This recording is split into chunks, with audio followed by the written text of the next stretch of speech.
ಗಾಯತ್ರಿಯ 10 ಪದಗಳು ಭಗವಂತನ 10 ಅವತಾರಗಳನ್ನು ವರ್ಣಿಸ್ತವೆ. ಛಾಂದೋಗ್ಯ ಉಪನಿಷತ್ತಿನಲ್ಲಿ ಅದರ ಭಾಷ್ಯದಲ್ಲಿ ದ್ವಿತೀಯಶ್ಚೈವ ಮತ್ಸ್ಯಾದಿ ಭೂತನಾಮ ಅವತಾರಗಃ, ಭಗವಂತನ ಮತ್ಸ್ಯಾದಿ ಅವತಾರಗಳು ಭೂತ ಅಂತ ಕರೆಸಿಕೊಂಡಿವೆ, ಅವು ಗಾಯತ್ರಿಯಿಂದ ಪ್ರತಿಪಾದ್ಯವಾಗಿವೆ ಎನ್ನುವ ಸೂಚನೆ ಇದೆ. ಅದನ್ನ ಗೋವಿಂದಾಚಾರ್ಯರು ಈ ಮುಂದಿನಂತೆ ವರ್ಣನೆ ಮಾಡಿದ್ದಾರೆ. ತತ್ ವೈವಸ್ವತ ಮನುವಿನ ಕೈಯಲ್ಲಿ ಸಣ್ಣ ಮೀನಾಗಿ ಕಾಣಿಸಿಕೊಂಡು ಮುಂದೆ ತತ ವ್ಯಾಪ್ತನಾಗಿ ವಿಸ್ತೃತವಾದ ರೂಪವನ್ನ ತಾಳಿದವನು. ಹೀಗಾಗಿ ತನೋತಿ ವಿಸ್ತಾರಯತಿ ಆತ್ಮಾನಂ, ತನ್ನನ್ನ ವಿಸ್ತರಿಸಿಕೊಂಡವನು. ಆದ್ರಿಂದ ಅವನಿಗೆ ತತ ಅಂತ ಹೆಸರು. ತತು ಅಂದ್ರೆ ಮತ್ಸ್ಯ. ಸವಿತುಹು ಅಂತ ಮುಂದಿನ ಶಬ್ದ, ಷಷ್ಠಿ ವಿಭಕ್ತಿ ಏಕವಚನ. ಅದರ ಮೂಲ ಶಬ್ದ ಸವಿತಾ ಅಂತ ಹೇಳಿ. ಸವನ ಅಂದ್ರೆ ಅಮೃತದ ಮಥನ. ಮೂಲ ಯಜ್ಞದ ಪ್ರಕ್ರಿಯೆಯಲ್ಲಿ ಸೋಮರಸವನ್ನ ಹಿಂಡುವುದಕ್ಕೆ, ಅದರ ರಸವನ್ನು ತೆಗೆಯುವುದಕ್ಕೆ ಸವನ ಅಂತಾರೆ. ಕ್ಷೀರಸಾಗರದಲ್ಲಿ ಅಮೃತಕ್ಕಾಗಿ ಸಮುದ್ರದ ಮಥನ ನಡೆದಿತ್ತು. ಹೀಗೆ ಮಥನ ಅಂದ್ರೂ ಸವನ ಅಂದ್ರೂ ಅರ್ಥ ಒಂದೇ. ಆ ಸವನಕ್ಕೆ ಕಾರಣನಾದವನೇ ಸವಿತಾ. ಸು ಅಂತ ಮೂಲ ಧಾತು, ಅದಕ್ಕೆ ತ್ರಿಚ್ ಪ್ರತ್ಯಯ ಬಂದು ಹುಟ್ಟಿರುವಂತಹ ರೂಪ ಸವಿತಾ ಅಂತ ಹೇಳಿ. ವರೇಣ್ಯ ಅಂತ ಮೂರನೇ ಶಬ್ದ. ವರೇಣ್ಯ, ವರಣೀಯ, ವರಾಹ ಇವೆಲ್ಲ ಶ್ರೇಷ್ಠ ಅನ್ನುವ ಅರ್ಥವನ್ನು ಹೇಳ್ತವೆ. ವರಾಹ ಅನ್ನೋ ಶಬ್ದಕ್ಕೆ ಹಂದಿ ಅಂತ ಅರ್ಥ ಮಾತ್ರ ಈಗ ನಮಗೆ ಬಳಕೆಯಲ್ಲಿದೆ. ಪ್ರಾಚೀನ ವ್ಯಾಕರಣದ ಪ್ರಕಾರ ವರಾಹ ಅಂದ್ರೆ ಶ್ರೇಷ್ಠ ಅಂತನೂ ಅರ್ಥ ಇದೆ. ಅದರಿಂದ ಹಿರಣ್ಯಾಕ್ಷನನ್ನ, ಭೂಮಿಗೆ ಬಂದವನನ್ನ, ಭೂಮಿಯನ್ನು ಕದ್ದವನನ್ನ ಕೊಂದು ಆ ಭೂಮಿಗೆ ವರಣೀಯ, ಭೂಮಿಯಿಂದ ತನ್ನ ಪತಿ ಅಂತ ಸ್ವೀಕೃತನಾದವನೇ ಈ ವರಾಹ, ಅವನೇ ವರೇಣ್ಯ. ಭರ್ಗ ಅಂದ್ರೆ ಈ ಭರಗ ಇದೆಲ್ಲ ನಮಗೆ ಕೇಳಿ ಗೊತ್ತಿದೆ. ಕಾಂತಿ, ರಮಣ ಮತ್ತೆ ಜ್ಞಾನ ಅಂತ ಹೇಳಿ. ಅದಲ್ಲದೆ ಭರ್ಜನ ಮಾಡುವವನು, ಶತ್ರುಗಳನ್ನ ಹೆದರಿಸುವ ಗರ್ಜನೆ ಮಾಡಿದವನೇ ಈ ಭರ್ಗ, ಅವನೇ ನರಸಿಂಹ. ಅಹಿರ್ಬುದ್ಧ ಸಂಹಿತಾದ ಒಂದು ವಾಕ್ಯ, ಭರ್ಜಯತಿ ಅಖಿಲಂ ಕಷ್ಟಂ ಭ್ರಶ್ಚತೆ ಅನೇಹಸಂ ತಥಾ. ಎಲ್ಲ ನಮ್ಮ ಕಷ್ಟವನ್ನು ಹುರಿದು ಹಾಕುವವನು ಮತ್ತೆ ನಮ್ಮ ಪಾಪವನ್ನು ನಾಶಪಡಿಸುವವನು. ಆದ್ರಿಂದ ಅವನಿಗೆ ಭರ್ಗ ಅಂತ ಹೆಸರಿದೆ ಅಂತ ಹೇಳಿದೆ. ನರಸಿಂಹ ಶತ್ರುಗಳಿಗೆ ಭಯಂಕರವಾದ ಗರ್ಜನೆಯನ್ನ ಮಾಡುವವನಾದ್ರಿಂದ ಅವನಿಗೆ ಭರ್ಗ ಅಂತ ಹೀಗೆ ವರ್ಣನೆ ಮಾಡಿದ್ದಾರೆ. ದೇವಸ್ಯ ಅಂತ ಮುಂದಿನ ಶಬ್ದ. 3 ಹೆಜ್ಜೆಯಷ್ಟು ನೆಲವನ್ನ ಬಲಿಯ ಬಳಿ ಬೇಡುವ ಒಂದು ಲೀಲೆ, ನಾಟಕ, ಅದನ್ನು ಆಡಿದವನೇ ಈ ದೇವ ವಾಮನ. ದಿವು ಕ್ರೀಡಾಯಾಮ್ ಅಂತಿದೆ. ಒಂದು ದಿವು ಧಾತುವಿಗೆ ಕ್ರೀಡಾ ಲೀಲೆ ಅಂತನೂ ಅರ್ಥ ಇದೆ. ಹಾಗೆ ಇನ್ನೊಂದು ಅರ್ಥ ಅದಕ್ಕೆ ದಿವು ವ್ಯವಹಾರ ಅಂತ ಹೇಳಿ. ನನಗೆ 3 ಹೆಜ್ಜೆ ನೆಲ ಕೊಡು ಸಾಕು ಅಂತ ಆ ಬಲಿಯ ಬಳಿ ವ್ಯವಹಾರ, ಒಂದು ಬಾರ್ಗೇನಿಂಗ್, ಚೌಕಸಿ ನಡೆಸಿ ಅವನಿಂದ 3 ಹೆಜ್ಜೆಯನ್ನು ಕಿತ್ಕೊಂಡವನು. ಇಂಥ ಕ್ರೀಡೆ, ಇಂಥ ವ್ಯವಹಾರ ಉಳ್ಳ ದೇವರೇ ವಾಮನ. ಧೀಮಹಿ ಅಂದ್ರೆ, ಧೀ ಅಂದ್ರೆ ಕರ್ಮ, ಜ್ಞಾನಪೂರ್ವಕವಾದ ಕರ್ಮ ಅಂತ ತಿಳಿಯಬಹುದು. ಶತ್ರು ಸಂಹಾರ ರೂಪವಾದಂತಹ ಕರ್ಮದಿಂದ ಮಹಿ ಅಂದ್ರೆ ಮಹಿತನಾದವನು, ಪೂಜ್ಯನಾದವನು ಅಂತ ಅರ್ಥ. ಹೀಗೆ ಧೀ ಅಂದ್ರೆ ಕರ್ಮ, ಆ ಕರ್ಮ ಅಂದ್ರೆ ಶತ್ರು ಸಂಹಾರ ರೂಪವಾದ ಕರ್ಮದಿಂದ ಜಗತ್ತಿನಲ್ಲಿ ಮಾನ್ಯನಾದವನೇ ಪರಶುರಾಮ. ಇನ್ನೊಂದು ನನಗೆ ತೋಚುವಂತಹ ಅರ್ಥ, ಧೀ ಅಂದ್ರೆ ಕರ್ಮ ಅಂತಾನೆ ಏನು ಅರ್ಥ ಇಟ್ಕೋಬೇಕಾಗಿಲ್ಲ, ಧೀ ಅಂದ್ರೆ ಜ್ಞಾನ ಅಂತಾನೆ ಅರ್ಥ ಇಟ್ಕೊಳ್ಳೋಣ.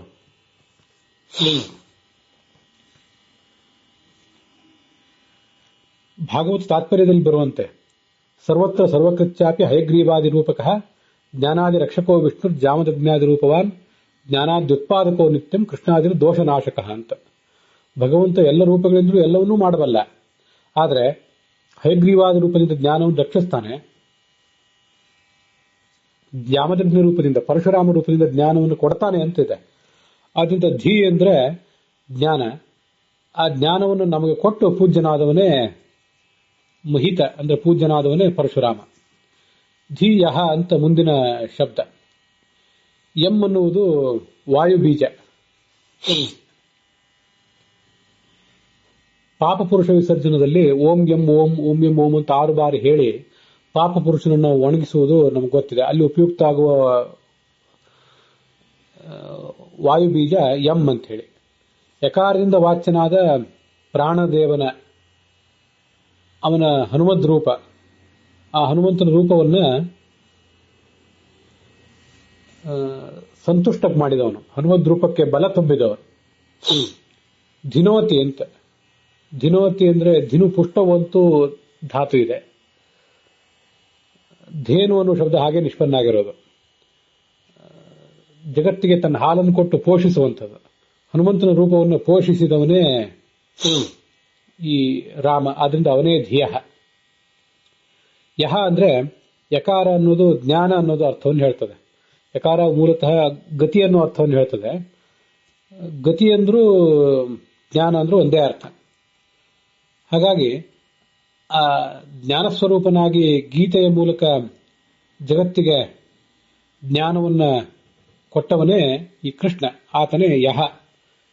ಅಥವಾ ಯ ಅಂದ್ರೆ ಯಾಪಯತಿ, ಈ ಜಗತ್ತಿನ ಭಾರವನ್ನು ಕಳೆದವನು. ತ್ವಂಪಾಸಿನ ಸ್ತ್ರಿಭುವನಂಚ ತಥಾಧುನೇಶ ಭಾರಂ ಭುವೋ ಹರ ಯದೂತ್ತಮ ವಂದನಂತೆ ಅಂತ ಭಾಗವತದಲ್ಲಿ ಆ ಕೃಷ್ಣ ಹುಟ್ಟಿದಾಗ ಆತನನ್ನ ದೇವತೆಗಳೆಲ್ಲ ಸ್ತುತಿಸಿದ ಬಗೆ ಇದು. ಭಾರಂ ಭುವೋ ಹರ ಯದೂತ್ತಮ.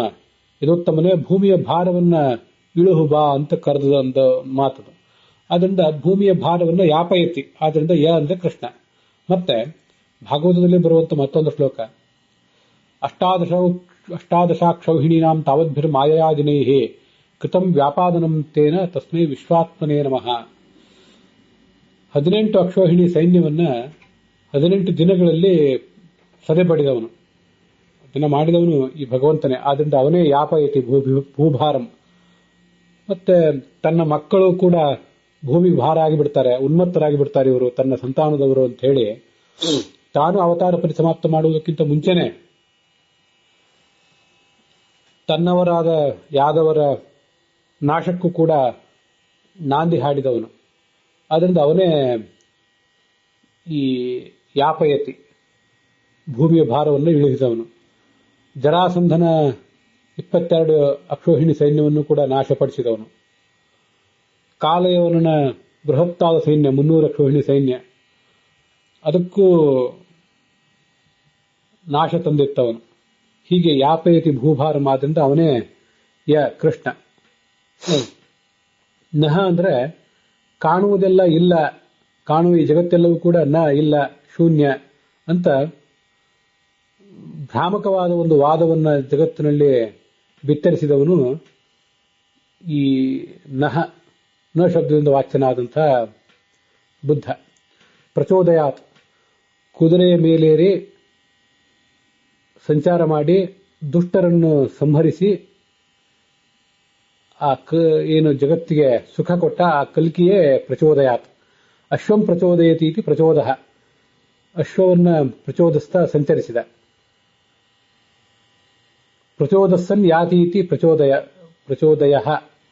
ಪ್ರಚೋದ ಅಂದ್ರೆ ಅಶ್ವ, ಆ ಕುದುರೆಯನ್ನು ಏರಿದವನು. ಪ್ರಚೋದಯ ಅಂದ್ರೆ ಕುದುರೆಯನ್ನು ಏರುತ್ತಾ ಸಂಚರಿಸಿದವನು. ಅಸುರಾನ್ ಅತ್ತಿ ಸಂಹರಿಸುತ್ತಾನೆ. ಅತ್ತಿ ಅಂದ್ರೆ ತಿಂತಾನೆ, ತಿನ್ನುವುದಂದ್ರೆ ಸಂಹರಿಸುವುದು. ಹೀಗೆ ಪ್ರಚೋದಯಾತ್, ಇದು ಕೇವಲ ವಿಧಿಲಿಂಗ ಲಕಾರ ಅಲ್ಲ, ಅದೊಂದು ನಾಮಪದವೇ ಭಗವಂತನ ದೃಷ್ಟಿಯಲ್ಲಿ. ಪ್ರಚೋದಯಶ್ಚ ಅಯಂ ಅಚ್ಚ ಕರ್ಮಧಾರಯ ಸಮಾಸ. ಪ್ರಚೋದಯಶ್ಚ ಅಸೌ ಅಚ್ಚ ಇತಿ ಪ್ರಚೋದಯಾತ್. ಯಹ ಅಶ್ವಂ ಧರ್ಮಂ ಚ ಪ್ರಚೋದಯಾತ್ ಸಹ ಇತಿ ವಾ. ಯಾರು ಕುದುರೆಯನ್ನು ಪ್ರಚೋದಿಸಿ ಕುದುರೆಯನ್ನೇರಿ ಸಂಚರಿಸಿ ಧರ್ಮವನ್ನು ಈ ಜಗತ್ತಿನಲ್ಲಿ ಬೆಳಕಿಗೆ ತಂದು ಅವನೇ ಈ ಕಲ್ಕಿ ರೂಪನಾದ ಭಗವಂತನೇ ಪ್ರಚೋದಯಾತ್. ಇದೆಲ್ಲ ಬನ್ನಂಜೆ ಗೋವಿಂದಾಚಾರ್ಯರ ಅಭಿಪ್ರಾಯಗಳು. ಅದರಲ್ಲಿ ಕೆಲವು ನನ್ನ ಅಭಿಪ್ರಾಯಗಳನ್ನು ಕೂಡ ಸೇರಿಸಿದ್ದೀನಿ. ಗಾಯತ್ರಿ ಮಂತ್ರದಿಂದ ಪ್ರತಿಪಾದ್ಯವಾದ 10 ರೂಪಗಳು ಛಾಂದೋಗ್ಯ ಉಪನಿಷತ್ ಭಾಷ್ಯ ಹೇಳುವಂತೆ ದ್ವಿತೀಯಶ್ಚೈವ ಮತ್ಸ್ಯಾದಿ ಭೂತನಾಮ ಅವತಾರಕಃ ಅಂತ. ಮತ್ಸ್ಯಾದಿ 10 ರೂಪಗಳೇ ಈ ಗಾಯತ್ರಿಯ 10 ಪದಗಳಿಂದ ಪ್ರತಿಪಾದ್ಯ ಆಗಿವೆ ಅಂತ ನಾವು ತಿಳಿಯಬೇಕು.